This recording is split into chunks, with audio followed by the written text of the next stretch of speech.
spring break, if you've been coming out to Pulse, and you know, we did a little something special for spring break. We went with an organization called City Impact to San Francisco, and we served for a week over our entire spring break, and it was an amazing, amazing experience. And we started on Monday with like team building, with like scavenger hunt, and then Tuesday through Friday, we served in the city every single day. We would get up at 6:30 in the morning, drive into the city, and get assigned different areas and tasks where we would have to serve. And we all served in different capacities, doing different things, whether we were on the streets actually inviting people back to church, or whether we were in the kitchen just washing dishes or something. Everybody did their part, and all of it accumulated in an amazing experience of really just showing God's love to people in Tenderwood. And there are lots of highlights that you can take from a trip like this, and everybody comes away with their own story. And that's what we're here to do tonight, is to share those stories and those big peak moments with you all, so you can know what we were doing over our spring break, get a feel of what all of your efforts, whether you were buying a tea for us, whether you bought at our bake sale or served at our bake sale, no matter what capacity you were helping us, just praying, just showing up, anything, we want you to know that really helped us a lot get through a really rough week, but an amazing week, and we want to share the spoils of war, if you will, with all of you. So the first speaker tonight is Helena.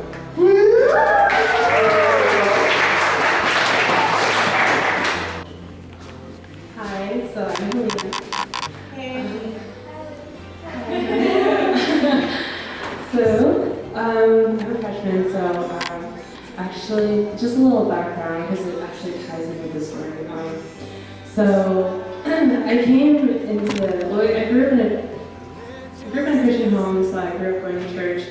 And so, for the majority of my high school, career, I was serving in church. I was serving in like youth ministry, or like I was like one of the core members. And so when I got to college, I was really spiritually dry. Like nothing was really working. And so I came into college thinking, okay, I'm gonna take a break from serving God, and I'm just gonna work on my own faith, like my own relationship with God. This is me and him, and we're just gonna work it out for a year. And I think it was after a couple weeks of coming to Pulse, I was like, okay, I can't do this. I'm not used to just sitting here, coming, going, not doing anything. So I joined the worship team. And so, like, even after that, I was still feeling kind of shy. I was like, okay, so missions trip. This is like the one thing, this is like that big kick in the butt that I need to kind of, reset things. And so, the week before, I was praying, I was like, God, I really want this to be something that will reset this fire in my heart, that would be just like this passion that I should be having for you. And so, I was just praying, and like the first couple of days, I was like, every time I went up to someone, I was like, hey, how are you doing? They're like, hi, thank you, bye. I'm like, all right then. Like, I've never been on a business trip, so like I don't have like that tough skin where it's like, oh, okay, fine, I'm just going on to the next person. But then I kept praying, I was like, God, like, send someone that I can connect with, someone that I can talk to, that will really like allow me to reflect back on my own faith, not only minister to her, but have her story minister to me. And so, the week went on, and then came Thursday, which was street ministry. So Daryl and I were like talking to people, and then like work, and like I just want your chips. And so we were walking down the street, and then we got stopped at an intersection, and I think it was like the two of us and like someone. I don't know if everyone was there, I don't remember, but this girl, she was wearing white, she was like coming at us, and I was like, oh my gosh, she's not someone. And then she stopped, and she was like, hey, can I have a bag of chips? And I'm like, sure, of course. And so, we just started talking about like, oh, like, how are you? How are you doing? And she started talking about how her dad just passed away. I think it was last week or the week before. And she was going through a really rough time because her dad was the only one left. Just like, I guess, a blood relative that was left in California. And so she was kind of like contemplating, oh, should I stay here? Should I stay no? Or should I go back to Vietnam? I don't know. And so she talked about that for a while, and then we started asking her, like, oh, were you always living in the Tenderloin district, or did you move here? And she was like, oh no, so she grew up in a pretty well-off home. Her dad was an architect, so they were pretty well-off. Like, she didn't really have to worry about much.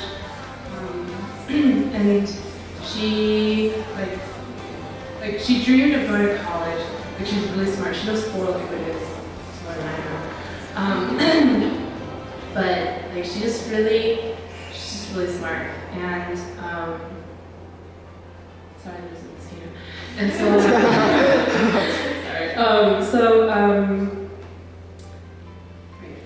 so she told us that she's been on the streets since she's 27 now. So if you do the math, it's like 13 or 14 years. So what first initiated that was she was just at home, and her half-brother was sexually abusing her. And at first she was like, okay, I'm just gonna hold it in, I'm just gonna wait it out, I'm gonna go to college, and then, just like forget about them. But I mean, she was 13 and 14, you can't really, it was a long time. And so she finally opened up and told her mom, and her mom actually ended up kicking her out of the house. And so for the first couple of years, she was living under like the bridges, little highways, like those. You guys know what I'm talking about. It was like little nooks underneath the bridge. So she was living there for a couple of years, and just really kind of like looking around for food. Like, she told us that she would never beg for food or money or any of that because she knew that she was capable of finding it herself. And so she would like go behind like Safeways and like supermarkets and try to look for like some salvageable food. And so after a couple of years of living under a bridge, she heard about this organization that like provides these tents, and like you can sleep there. And so she started going there, and then every so often they send people like over from the organization, and they like pick random, I think like 5 to 10 people, and they're like, oh hey, we're gonna give you permanent housing. And so she was one of the people who got picked. And so right now I think she's living near Caltree, I think she said. So she's like definitely away from the Tenderloin district. But for the first couple of years, like she was just not a nice person. Like, sorry, this might sound really strange, okay, but this is what she told us. So like she said that every time like a guy would approach her, she would like strip him totally naked and just run off with his clothes to humiliate him, because of like she had to release that bitterness, she had to release that anger from what happened to her. And so she said she stopped now, but there's always that bitterness inside. And so when we talked to her every time, she'd be like, oh, this is from my dad, this is a gift from my dad, he is providing for me even after he's dead, and all that stuff. But I was kind of thinking to myself, like, oh girl, that's not your dad, that's your heavenly father. But, I didn't want to say that because I didn't want to push her away. She told us that like when she's in the streets, she tends to act crazy. Like, those like people where you're like, ah! Like they're just like running around, like screaming, like doing like weird things. You guys have seen those people on the street, right? Yeah, obviously not me.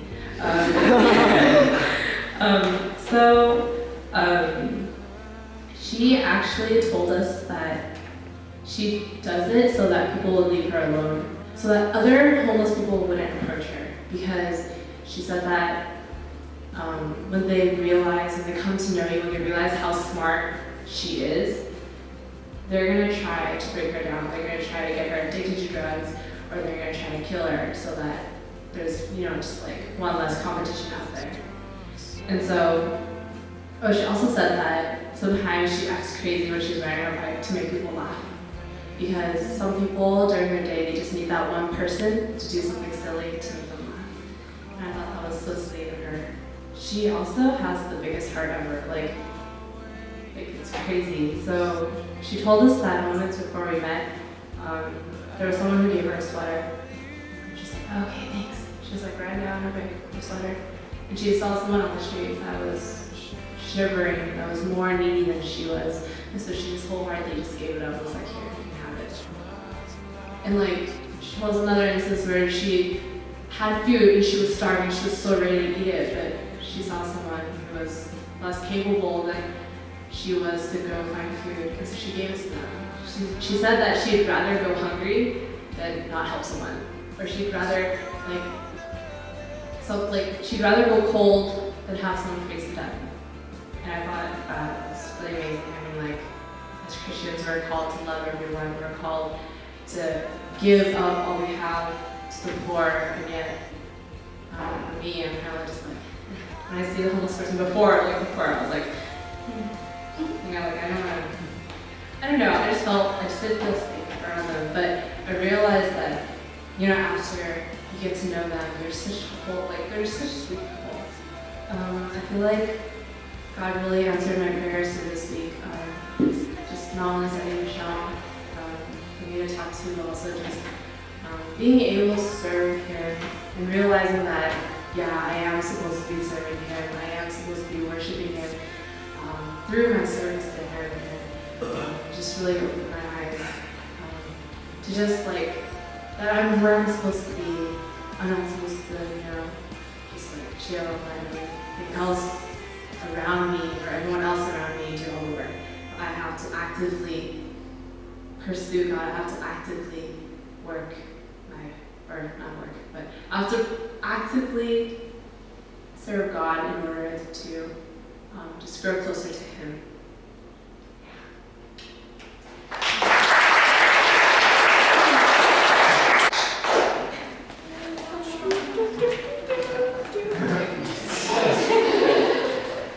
Hi guys, my name is Jordan, and if I look at my phone a lot, it's because I put my notes down there. So this was my first mission trip with Pulse, but I've been on mission trips before with my home church. I've been to Arizona 3 times on a mission trip to Winslow. But this year in the Tenderloin, God definitely taught me a few new things I was able to take home. And coming to the Tenderloin, I was thinking, man, I'm going to do lots of stuff for God. I'm going to help the poor, feed the hungry, do all this stuff. And I figured out that poverty and hunger aren't the only problems there. I mean, don't get me wrong, they're really big problems, but the biggest problems aren't exactly their physical needs sometimes. One day, I was assigned to do meal deliveries and to make the food for the people there. And our city impact leader, Kent, told us more about what it was like to do meal deliveries, and that the primary purpose of delivering meals to people isn't exactly just to give them free food, but it was also to have an intentional conversation with the people there. So the people we went to were living in the apartments and hotels, so they didn't really they weren't exactly homeless. So even if they didn't have much money, they told us that there were a lot of free programs that you could get food, and no matter what, people in Tenderloin actually did have access to food. So our goal wasn't just to quench their hunger, but it was to be able to talk to them and have a good conversation with them. So after they open the door, we don't just give them the food, move on to the next room, and just keep it like that, but we try to ask them questions see how their day is going, or how long you've been living in the Tenderloin, or what do you have planned for the day, and stuff like that. And we'd ask all these questions to see, or to see if we could have a good conversation and get to know the person, get to know their life. And at the end, we always try to end it with prayer. We try to make it, or we try to ask them, hey, is there anything I can pray for you about, or are you dealing with anything right now? And sometimes they say yes. I've got a broken knee, or I'm just recovering from sickness. And sometimes they say no, and it's fine. But either way, when you ask if I could pray for them, then they most of the time appreciate someone caring. So when they open the door, sometimes it's like a quick, oh, I'll take that food, see ya. Sometimes it's, I've had some doors in which they just love talking, and when I ask how they're doing, they're like, oh yeah, I'm doing great, I'm doing this, I'm doing that, and like I'm really having a fun time. And so sometimes I've had long conversations with people asking how their days are, and like they're like very transparent and tell me everything about their life. Sometimes too much. Anyway, so our leader, Kent, he told us that a common misconception about the Tenderloin is that the biggest problem is the poverty and hunger there. Well, what we realized was that the biggest problem wasn't so much the hunger, but it was isolation. Now, at first when he said that, I was kind of surprised, but later I understood why. Like, when I went building by building and room by room, most of the time when I went inside, they were like watching TV or they were like on the internet or doing something like that, and they didn't really have much human interaction for the day. Sometimes I'm the first face they see all day, and like sometimes they just don't have anybody to talk to throughout the day, and being there, just listening to their story and talking with them, sometimes that just might mean the world to them. So some of the people I've talked to, they love going on walks because it's so boring in their apartments and they have absolutely nothing to do, and their apartment's like almost a death trap just to like, because they have nothing to do there. And some of the people like that I've talked to, normally when you're talking to other people, like you want to lead a conversation, you want to be the one asking the questions and stuff, but sometimes they were like leading the conversation and I just like sat there and listened to everything, and they were like talking on for about like 10 minutes or so, and everybody else moves on the floor above me and I'm just still standing there here listening to them. So I've had a lot of long conversations with people there, and there was a few rooms I went to in which they gave me advice for the future, like, oh yeah, when you go to college, make sure to save money and do all this stuff. And I'm like, wow, you're giving me advice?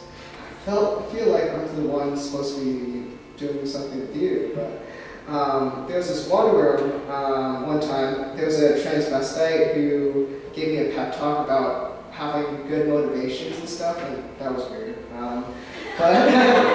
So yeah, definitely a lot of the people are transparent, they're willing to talk about anything, and it actually isn't that bad, just knocking on the door and like saying hello. So, but yeah, being that person who listens to them definitely can mean a lot, especially when they don't have anybody to talk to. So like things like loneliness and depression is definitely a problem in the Tenderloin. It's also a problem like everywhere around the world. It can also be a problem here at SGSU. Like how I think about it, like what do you do during spring break? Sometimes you just sit. For me specifically, what I like to do is I just stay at home, play video games, like surf the web, go on Facebook, whatever. And like I'm not doing that much. I just stay home and like keep to myself. And I'm pretty guilty of this, but like sometimes I just want some of my own time to myself, just to relax, just to do my own thing. But yeah, one time I heard a message from City Impact. We have sermons in the morning and afternoon, and like I heard a message that one of the guys said, and he said that sometimes technology can hide our brokenness and isolation. So just because we have like money and we like are richer than people in the Tenderloin, and we have iPhones, iPads, this device. Even though we have all this stuff, sometimes we still suffer some of the same problems as the people in the Tenderloin. One thing I took from the trip was that we should also be reaching those who are like isolated from themselves, the people who keep to themselves and just don't like have, or just like to stay in their own rooms. Also, another thing I learned is that like we should not become isolated ourselves.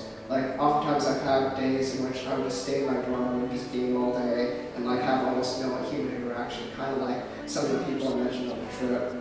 So like being together in a fellowship like this, like Pulse, can definitely help and can definitely like help us bond together. Pulse definitely can't be effective if we're all doing our own thing, and it's definitely great to have a community to bond with. So I'm just going to end by saying that,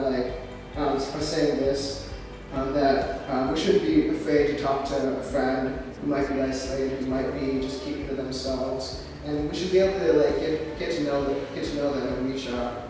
And also like at the end of conversations, try to see if we can pray for one another. That's like one of the big goals that a lot of us on the trip agreed to do. Like that prayer is definitely a powerful thing that we could do that could change somebody from the inside out. So we kind of made a goal to pray for another Christian friend about something, whatever it is. Not exactly sure who actually did that yet. I can't do it. But yeah, so I'm just going to end by saying, don't forget to pray for the people around you, and don't forget to think about those who might be isolated themselves. So, yeah.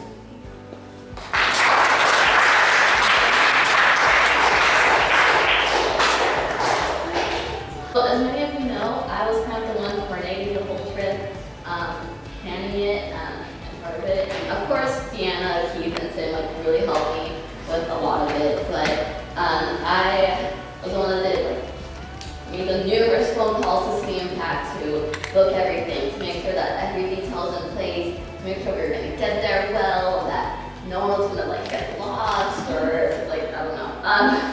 But though I enjoyed all that planning and I was super excited to go on this trip, I think that along the way I kind of lost sight of why I was doing it. That I lost sight that the point of it was to get closer to God, that it was to the glory of God, because I was so focused on the planning. And yeah, a few times during the planning I freaked out. You can ask Keith and Deanna. There were a few times we were like, dude, Leia, chill. We're here to be hard. And I'm like, no, we have other things to do. I'm like, chill. And even though I freaked out, I was like, no, I'm in control. I got this. I know what to do. I know exactly what's to be done. But that was the problem, that I was in control. I wasn't depending on God for His help. And that caused me to become exhausted by the end of the trip, and it made me vulnerable to spiritual attacks. And by the time the trip arrived, I was so exhausted that honestly, I didn't really want to go on it anymore. I just wanted to be done with it. I just wanted all the responsibility from it to be gone. And so right away, first we began by saying that each member of Encore, we all experienced some kind of attack during this trip that we had to deal with and that we prayed over. And for me, that was negativity. Like I said, I wasn't really motivated by the trip to go on it anymore. And I just wanted to get it over with. And there were several times I told Deanna, I'm like, Deanna, I'm so exhausted. I just want to go home and to be able to rest. And the second day of our trip, which was our first day of serving, I got sick. The morning I woke up, I had a horrible sore throat, and I was just nose running. It was horrible. And so I blamed it on that. I blamed my exhaustion on that. But that wasn't really the truth. I just didn't want to be there. And so the whole time I was there, I kind of felt distant, and I could tell that my heart wasn't in the right place, that I wasn't there for the right reason. And so finally, Thursday night, I was so fed up with it. I need to figure this out. I need to know why I'm feeling this way. So I just went off on my own, and I just prayed and meditated, and I'm like, God, why am I feeling this way? And then I realized it's because I was distant from Him. I felt lonely because I didn't feel like I was as close to Him as I was before. And so I just prayed for forgiveness. I'm like, please, Lord, just forgive me for having ignored you, for not having depended on you during this whole planning and on this trip. And I just prayed that I would be able to feel His presence with me right away, so that loneliness would be gone. And right away I felt it. I could tell in that small room where I was that He was with me. And weight lifted off my shoulders. Like I wasn't burdened anymore by that. And then that night, like, was amazing. Like we had like a girl talk, like all the girls, like we stayed up to like 2 a.m. and anyways. And the next day, like even though we went to bed at like 2 a.m. and we had to wake up at 6, we got like 4 hours sleep. And even though I was still getting over my cold, I felt, and we were like physically tired, but I felt like I had a new energy. I felt like I was refreshed. And previously on the trip, I like just could not wait till the task was done. I'm like, oh, when is this gonna be over? Like, I don't want to do anything else. I'm done with this. Good, like I'm done for today. But like Friday, I'm like, I'm done with this. Okay, give me something else to do. Like I got this. And like honestly, Friday afternoon, all I did was clean, and I cleaned a lot. Yeah, cleaned this. And like I cleaned the garbage room. I'm like, I'm done. What should I do next? And I'm like, oh, clean the bathroom. I'm like, okay, cool, I got this. And by the time it's over, like I didn't want to leave, and I think a lot of us felt like that. Like we didn't want to leave because of like this experience that we had there, and the people that we met and the friendships that we made. Not just with the people on the team City Impact, but the people that we met on the streets too. So like around this whole trip, I think like a lot of us felt like there was like these spiritual battles going on, and a lot of the time when you do something for God, when you know that you're doing something that's in God's will, there'll be forces that are stopping you from doing those things, that are discouraging you from doing those things. But each time that something like that happened, like God always provided, and He answered our prayers, like on the trip and even before, like just for the fundraising. Like again, I was freaking out. I was like freaking out, like how are you gonna get enough money to like feed people to like finish paying the cost for it, like in such a short amount of time? And as you guys know, like we did a fundraiser with More, we did a bake sale, we did a fundraiser at Ono, but like our fundraising, we went like got above and beyond what we needed, and that was all because of God. Because most of the money that we received were from random donations. It wasn't even from our own efforts from the fundraising that we tried to do. Like it was just random old pollsters that were like, oh, we heard about your mission trip. Here's like money. Like, yay! And there's this one night at pollster, this guy came in during announcements, and he heard our announcement about City Impact, and he's like, I just wanted to give to your cause, and then he left.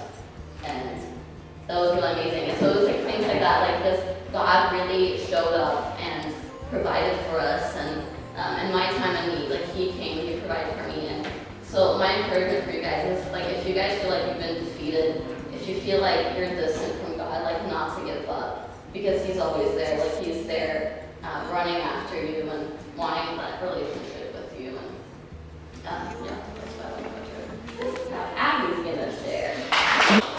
Awesome. So hi guys, I'm Abby, the third year, and a little bit of background. So, you know how people go bar hopping and clubbing and stuff like that, club hopping? Well, when I was a freshman, I would go church hopping and ministry hopping. I was trying to figure out where my place is here at San Jose State. One of the places that I went was called the Villa, and some of you guys know him. His name is DJ, and has really long hair. And this guy would just go out around the school and pray for people randomly. I was a freshman, and I was really shy. And I was like, you want me to go pray for people? But he pushed me out of my comfort zone, so it came to the point where I would carry extra sandwiches, extra granola bars, extra water bottles in my backpack, expecting that God would have someone for me to pray for almost on a weekly basis, and usually when I would write for it for some reason. So going to this mission trip, it was my first mission trip, but I was expecting that, it would be something like that. I wouldn't be afraid or anything. But Monday came and we did that scavenger hunt, and we just saw some homeless people. It wasn't even like an intended one yet, and I was like, hey. So I was like, why am I afraid to go pray for people? This is like my natural habitat.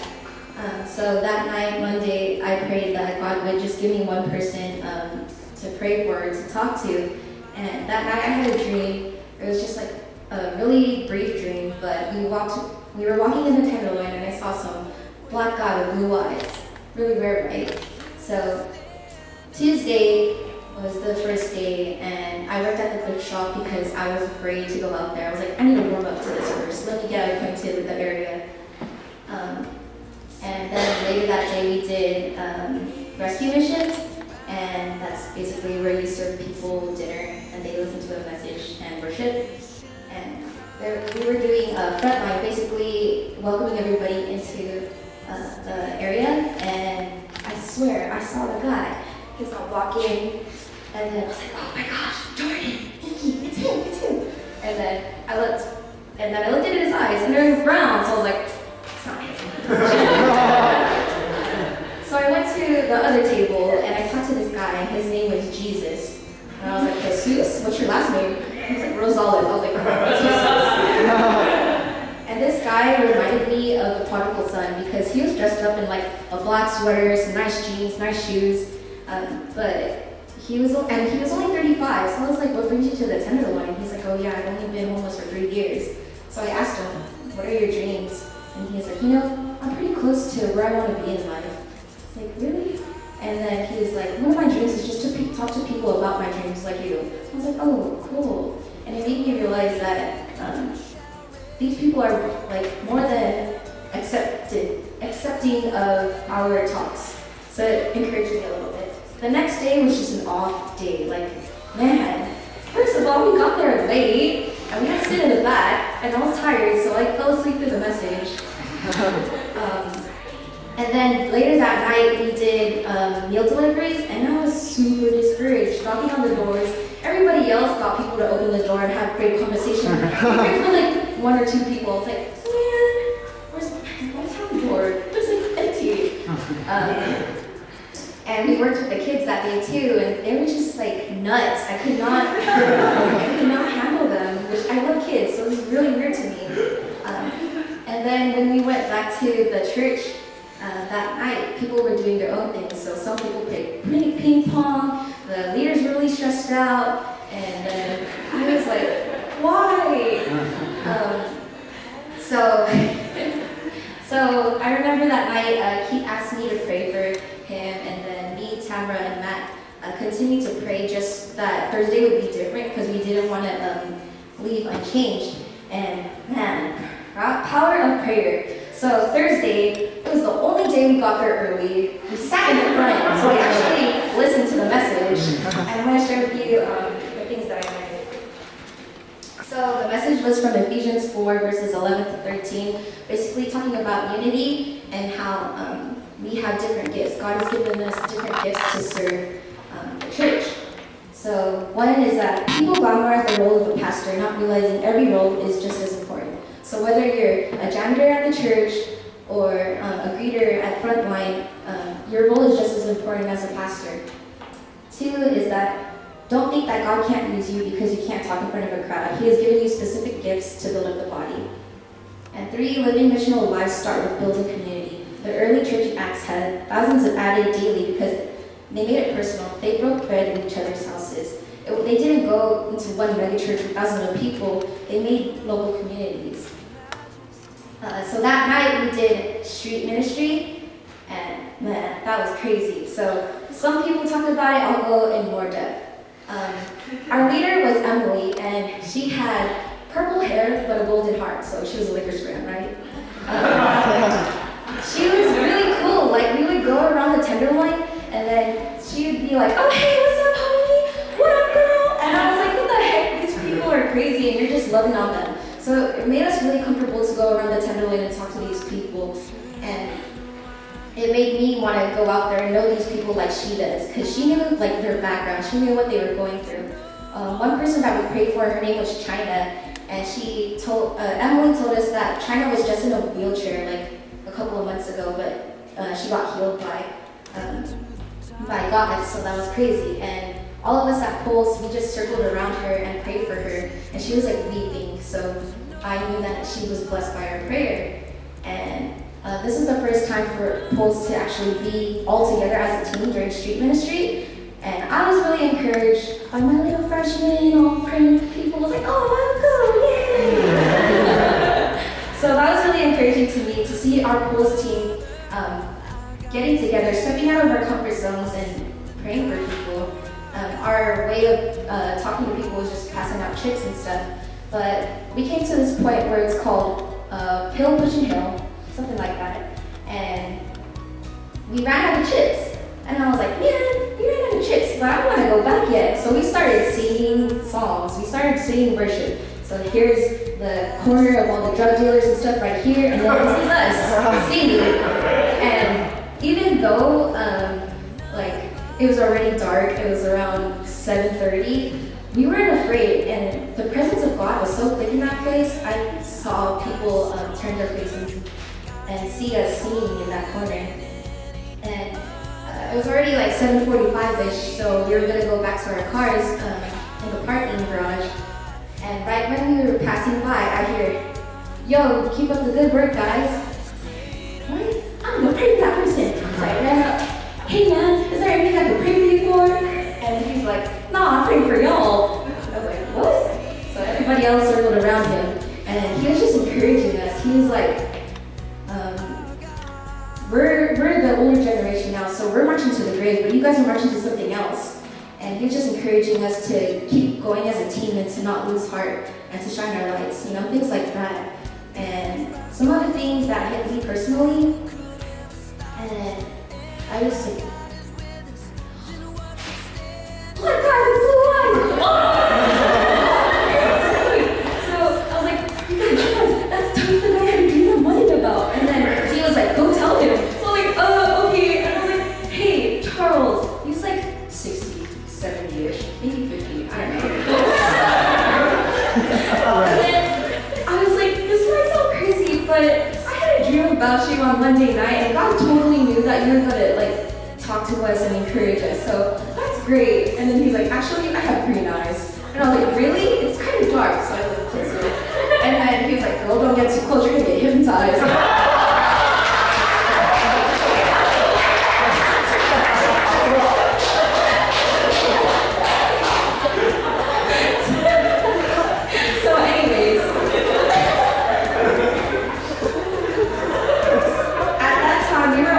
Spiritual high, like we were just like so on fire, like man, let's keep going.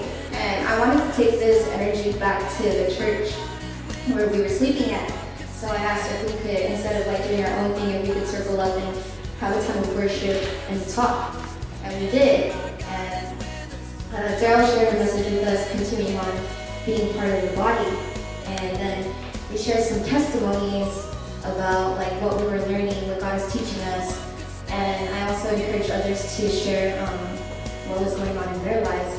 And I was able to share my struggles with my family. Like even though I come to Pulse, I'm so happy all the time. Like I have a lot of stuff that I have unresolved with my family. And this is the first time I was actually able to be transparent with all of Pulse there. And I like broke down crying, and I didn't realize how much it hurt me. But afterwards, they prayed for me, and it was a good 10 minutes, 20 minutes of prayer. And it reminded me of why I came to Pulse in the first place. It reminded me of why I became a Christian in the first place. It's because these people, like, come as you are. It doesn't matter what the baggage that you have on your back. They're going to love on you no matter what.